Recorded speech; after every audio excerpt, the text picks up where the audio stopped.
اور اپنے گال پھلا کر نہ رکھو، یہ عام طور پہ ترجمہ کر دیا جاتا ہے کہ غرور کی کیفیت جب ہوتی ہے تو انسان جو ہے وہ کشادہ پیشانی سے لوگوں سے نہیں ملتا، سیدھا بات نہیں کرتا، بڑا ذرا سا گردن میں خم، سعر اصل میں کہتے ہی ہیں، اونٹ کو ایک بیماری ہوتی ہے جس سے اس کی گردن ٹیڑھی ہو جاتی ہے، یہ سعر ہے، تو جس کو ہم اپنی زبان میں کہتے ہیں کج روخی۔ ایک آدمی آپ سے بات کرنا چاہتا ہے، آپ اس سے فیس نہیں کر رہے، اسے ذرا یوں کر کے بات کر رہے ہیں، گویا کہ براہ راست اسے ایڈریس کرنا، یہ اپنے مقام سے آپ بڑا فرو سمجھتے ہیں کہ یہ تو نیچے ہے، میرا مقام بہت بلند ہے۔ اسی طرح یہ جو کج کلاہی ہوتی ہے، کلاہ جو ہے وہ ذرا ٹیڑھا ہو، ٹوپی جو ہے وہ ٹیڑھی ہو سر کے اوپر، تو یہ کج رخی اور کج کلاہی، یہ تمام چیزیں جو ہے یہ ولا تصعر خدک للناس۔ جب کسی انسان کو خیر کی توفیق مل جاتی ہے، بھلائی کی توفیق مل جاتی ہے، جب وہ فطرت کے راستے پر چل رہا ہے اور نیکی کے راستے پر چل رہا ہے، تو اب سب سے بڑا خطرہ جو اسے لاحق ہو جاتا ہے، شیطان جو ہے اس کے لیے سب سے بڑا گڑھا جو کھودتا ہے جس میں کہ وہ گرا سکتا ہے اس کو، اگر انسان جو ہے چوکس اور چوکن نہ ہو، تو وہ یہ کہ غرور پیدا ہو جائے، ظلم پیدا ہو جائے اپنی نیکی پر، اپنے تقوی پر، اپنی بھلائیوں پر، اپنی عبادت گزاری پر اگر ظلم پیدا ہو گیا، and you look down upon the others، دوسروں کو آپ بنظر استحقار دیکھنے لگے، تو آپ کی ساری اچیومنٹس زیرو سے ضرب کھا کر زیرو ہو جائے، gone with the wind، ختم۔ اس لیے یہ بہت بڑی بات ہے۔ حدیث میں آیا ہے لن يدخل الجنہ من کان فی قلبہ مثقال ذرۃ من کبر، وہ مثقال ذرہ پھر آ گیا، یا جنت میں ہرگز داخل نہیں ہو سکے گا وہ شخص جس کے دل میں ذرے کے ہم وزن بھی تکبر ہوگا۔ اور حدیث قدسی ہے الکبر ردائی، تکبر تو میری چادر ہے، مجھ پر راست آتی ہے۔ المتکبر اللہ کے ناموں میں سے ہے،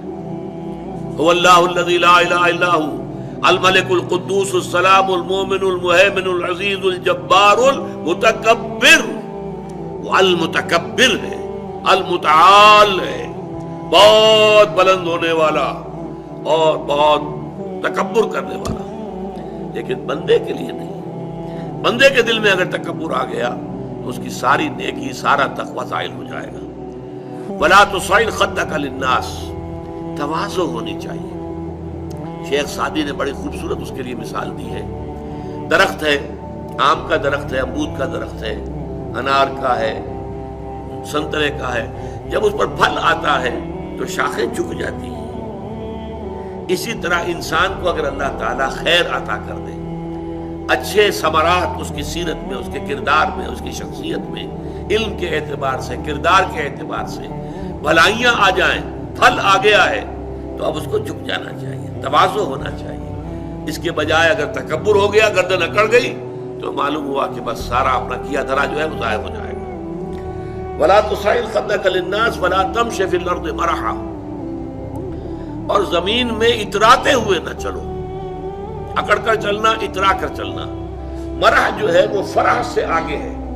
فرح کہتے ہیں خوشی سے آپے میں نہ سمانا، وہ تو خوشی سے آپے سے باہر ہو گیا، یا وہ نہیں سما رہا تھا، وہ کوئی اور لفظ میرے ذہن میں نہیں آ رہا ہے اس وقت۔ تو یہ جو اس فرح سے آگے مرح ہے، اس میں یہ ہے کہ انسان اترا کر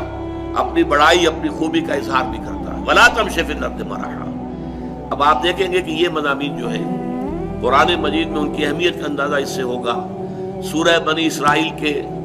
4 رکوع میں بھی آئے ہیں، وَلَا تَمْشِ فِي الْأَرْضِ مَرَحًا، زمین میں اکڑ کر مت چلو، یہ وہاں بھی آیا ہے۔ اسی طریقے سے اور دوسرے مقامات پر سورہ الفرقان کے آخری رکوع میں بھی آیا ہے،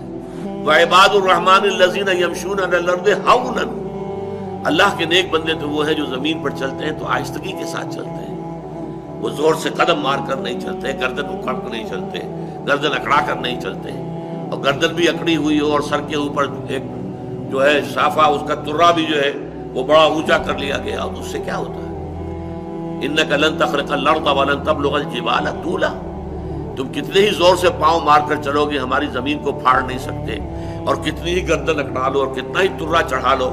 پہاڑوں کی بلندی تک تو نہیں پہنچ سکتے۔ تو یہ در حقیقت مضمون بہت اہم ہے۔ مت